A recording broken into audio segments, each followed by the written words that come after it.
નમસ્કાર, business બુલેટિનના special સેગમેન્ટમાં આપનું સ્વાગત છે. હું છું સચિન વજાણી.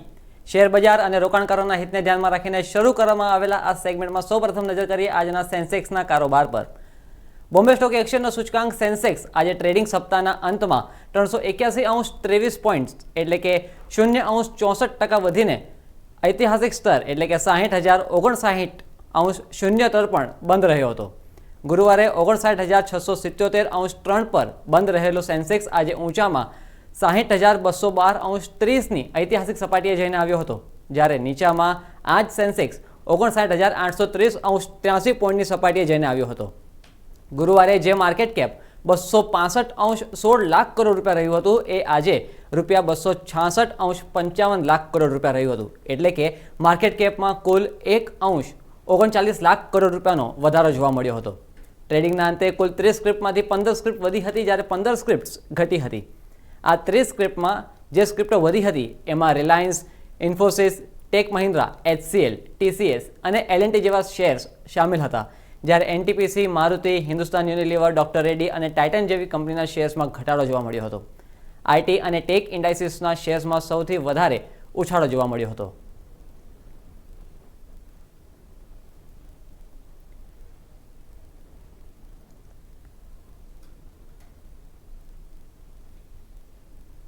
રિઝર્વ બેંક ઓફ ઇન્ડિયાના ગવર્નર શશિકાંત દાસે શુક્રવારે કહ્યું હતું કે RBI નાણાકીય વર્ષ 2022માં કન્ઝ્યુમર પ્રાઇસ ઇન્ડેક્સ એટલે કે CPI ફુગાવાના લક્ષ્યને અગાઉના નિર્ધારિત 5.7%થી ઘટાડીને 5.3% કરી દીધું છે. અગાઉ જુલાઈ-સપ્ટેમ્બર મહિનામાં 5.9%ની સરખામણીએ આ CPI ફુગાવો 5.1% રહ્યો હતો, જે હવે ઓક્ટોબર-ડિસેમ્બરના ગાળામાં આ CPIનો ફુગાવો જે છે એ અગાઉના 5.3ની સરખામણીએ 4.5% રહેવાનો અંદાજ છે. આ ઉપરાંત RBIની મોનિટરી પોલિસી કમિટીએ રેપો રેટ અને રિવર્સ રેપો રેટમાં કોઈ પણ પ્રકારના ફેરફાર કર્યા નથી, એટલે કે રેપો રેટ અને જે રિવર્સ રેપો રેટ છે એ અનુક્રમે 4% અને 3.35% યથાવત રહેશે. આ સતત 9મી વખત છે જ્યારે આ દરો યથાવત રાખવામાં આવ્યા છે. અગાઉ મે 2020માં રેપો રેટ ઘટાડવામાં આવ્યો હતો. રેપો રેટનો આ સ્તર એપ્રિલ 2012થી સૌથી નીચો છે. RBIના ગવર્નર શશિકાંત દાસે કહ્યું હતું કે તમામ MPS સભ્યો વ્યાજ દર યથાવત રાખવાની તરફેણમાં છે. આ સિવાય તેમણે કહ્યું હતું કે અર્થતંત્રમાં પણ રિકવરીના સંકેતો સ્પષ્ટપણે દેખાઈ રહ્યા છે.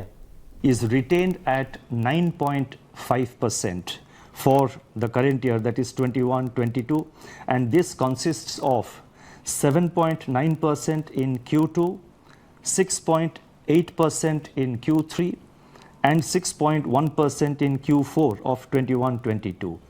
Real GDP growth for Q1 of next financial year, that is 22-23, is projected at 17.2%.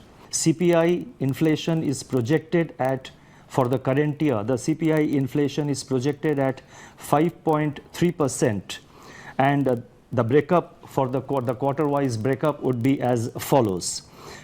This 5.3 is for the full year, and quarterly projections I will now give.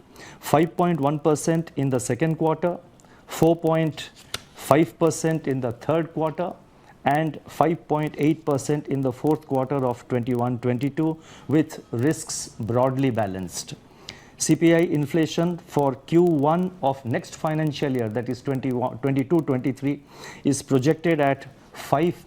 Repo rate remains unchanged at 4%, and the stance remains accommodative as long as necessary to revive and sustain growth on a durable basis and continue to mitigate the impact of COVID-19 on the economy while ensuring that inflation remains within the target going forward. The marginal standing facility, that is MSF rate, and the bank rate remain unchanged at 4.25%. The reverse repo rate also remains unchanged at 3.35%. With the worst of the second wave behind us and substantial pickup in COVID-19 vaccination giving greater confidence to open up and normalize economic activity, the recovery of the Indian economy is gaining traction. While vaccine reach is real fault line in the current global recovery, India is in a much better place today than at the time of the last MP. हाँ, एक minute बस. Motherson Sumi system limited અખબારી યાદી દ્વારા જણાવ્યું છે કે કંપનીએ CIM ટૂલ્સ પ્રાઇવેટ લિમિટેડનો 55% હિસ્સો હસ્તગત કર્યો છે. આ કંપની એટલે કે CIM ટૂલ્સ પ્રાઇવેટ લિમિટેડ ભારતના બેંગલુરુ સ્થિત એરોસ્પેસ સપ્લાય ચેઇનમાં અગ્રણી સપ્લાયર્સમાંની એક છે. આ કરાર થકી મધરસન સુમી સિસ્ટમ લિમિટેડે એરોસ્પેસ ઇન્ડસ્ટ્રીમાં પ્રવેશ કર્યો છે. મધરસન કંપનીના જે ચેરમેન છે વિવેક સહેગલ, તેમણે આશા વ્યક્ત કરી છે કે બંને કંપની વચ્ચેનો જે આ કરાર છે એ મહત્વપૂર્ણ છે અને તેમણે સાથે સાથે આશા પણ વ્યક્ત કરી છે કે બંને કંપનીઓ સાથે મળીને એરોસ્પેસ ઇન્ડસ્ટ્રીમાં અગ્રણી રહી નોંધનીય કામકાજ કરશે.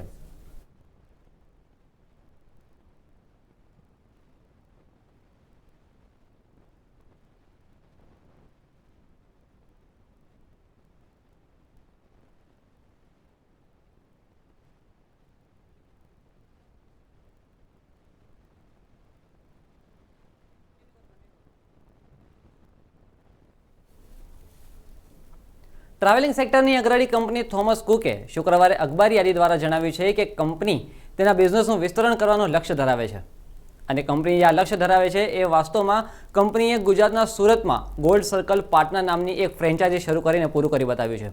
ટૂંકમાં કંપની ગુજરાતના જે રાજ્ય છે એમાંથી 10 બ્રાન્ચ શરૂ કરશે, જેમાં 5 બ્રાન્ચ કંપની પોતે સંભાળશે અને અન્ય 5 જે બ્રાન્ચો છે એ ફ્રેન્ચાઇઝીના માધ્યમે ચલાવવામાં આવશે. નોંધનીય છે કે કંપનીને આ વિસ્તરણથી ગુજરાતના બજારમાં પગ પેસાર કરવાની તક મળશે. આ ઉપરાંત કંપનીએ અપોલો ક્લિનિક સાથે મળીને ટ્રેવ શિલ્ડ નામનો safety commitment and assured safe travel programme પણ લોન્ચ કર્યો છે.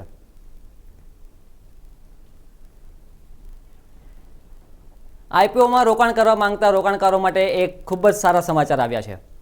IPOનો જે બજાર છે એમાં એક કંપનીનો IPO આવી રહ્યો છે અને એ કંપની છે મોબીક્વિક. મૂડી બજારમાં પોતાનો પહેલો વહેલો IPO લઈને આ મોબીક્વિક કંપની આવી રહી છે અને આ કંપનીને આજે એટલે કે શુક્રવારે નિયામક સેબી પાસેથી મંજૂરી પણ મળી ગઈ છે. કંપનીનો આ IPO દિવાળી પહેલાં આવી શકે છે. આ IPO દ્વારા મોબીક્વિક IPO લાવનારી પહેલી ઓનલાઈન પેમેન્ટ કંપની બની જશે.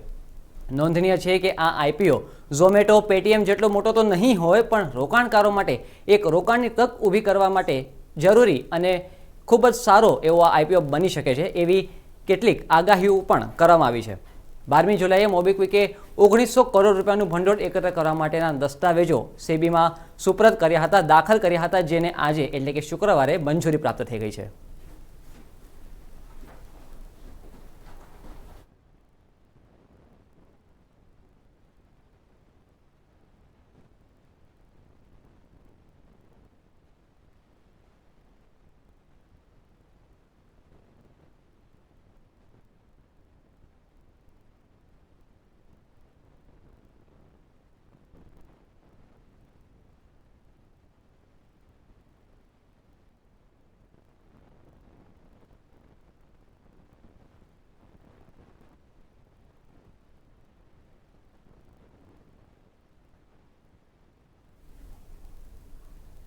ટ્રાવેલિંગ સેક્ટરની અગ્રણી કંપની થોમસ કુકે શુક્રવારે અખબારી યાદી દ્વારા જણાવ્યું છે કે કંપની તેના બિઝનેસનું વિસ્તરણ કરવાનું લક્ષ્ય ધરાવે છે. વાસ્તવમાં કંપનીએ ગુજરાતના સુરતમાં ગોલ્ડ સર્કલ પાટના નામની ફ્રેન્ચાઇઝી શરૂ કરી છે. ટૂંકમાં કંપની ગુજરાત રાજ્યમાં 10 બ્રાન્ચ શરૂ કરશે, જેમાંથી 5 બ્રાન્ચ કંપની પોતે સંભાળશે અને જે અન્ય 5 બ્રાન્ચ છે એ ફ્રેન્ચાઇઝીના માધ્યમે ચલાવવામાં આવશે. નોંધનીય છે કે કંપનીને આ વિસ્તરણથી ગુજરાતના બજારમાં પગ પેસારો કરવામાં તક મળશે. આ ઉપરાંત કંપનીએ અપોલો ક્લિનિક સાથે મળીને ટ્રાઇવ શિલ્ડ નામનો safety commitment and assured safety travel programme પણ લોન્ચ કર્યો છે.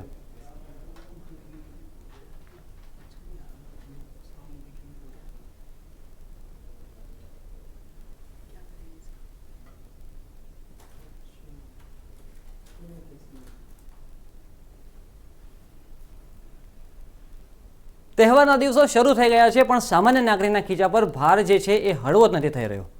એક બાજુ મોંઘવારીની માર લોકોને હેરાન પરેશાન કરી રહી છે, ત્યાં બીજી બાજુ ક્રૂડ ઓઇલના ભાવમાં પણ સતત ઉછાળો જોવા મળી રહ્યો છે, જેને કારણે સતત 5મા દિવસે પેટ્રોલ અને ડીઝલના ભાવ પણ વધેલા જોવા મળ્યા હતા. કારણ કે આ ભાવ જોવા જઈએ તો 2 લગામ થયા છે. સતત ચોથા દિવસે આ ઈંધણના ભાવમાં વધારો જોવા મળ્યો હતો. રાજધાની દિલ્હીમાં પેટ્રોલમાં 20 પૈસા પ્રતિ લીટરનો વધારો જોવા મળ્યો હતો, જ્યારે ડીઝલ ફરીવાર 35 પૈસા પ્રતિ લીટર મોંઘું થયું હતું.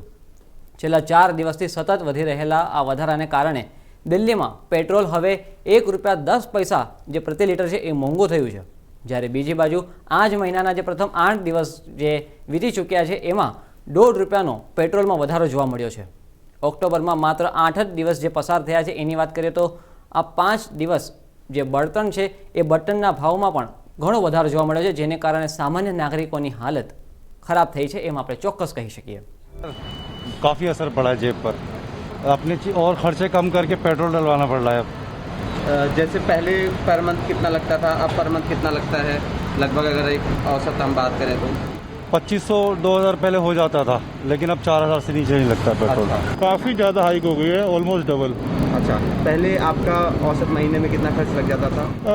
तकरीबन 4000 के आसपास लगता था, अब 8 हो गया है. ફોર્બ્સ મેગેઝિને ટોપ 100 સૌથી ધનિક ભારતીયોની વર્ષ 2021ની યાદી જાહેર કરી દીધી છે. આ યાદી મુજબ દેશના 100 અમીરોની જે સંપત્તિ છે એક વર્ષમાં 19 લાખ કરોડ રૂપિયાનો આ સંપત્તિમાં વધારો જોવા મળ્યો છે. આ જે 100 ધનિકોની કુલ સંપત્તિ છે એ કુલ 58 લાખ કરોડ રૂપિયા છે, જેમાંથી ગુજરાતની મૂળના 15 ધનિકોની કુલ સંપત્તિ 20.46 લાખ કરોડ રૂપિયા છે.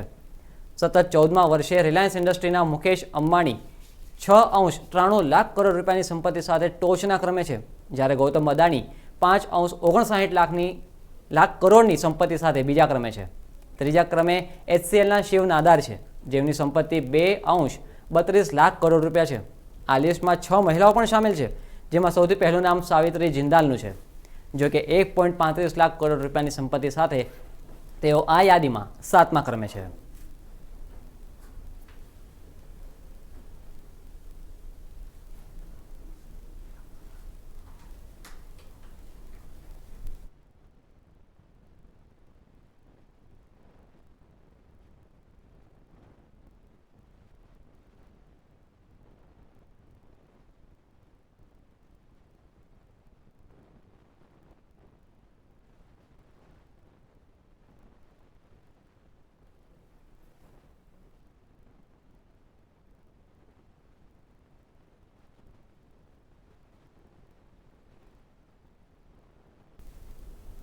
આ સાથે બિઝનેસ બુલેટિન અહીં સમાપ્ત થાય છે. વધુ સમાચાર માટે જોતા રહો ઇન્ડિયા ન્યૂઝ ગુજરાત.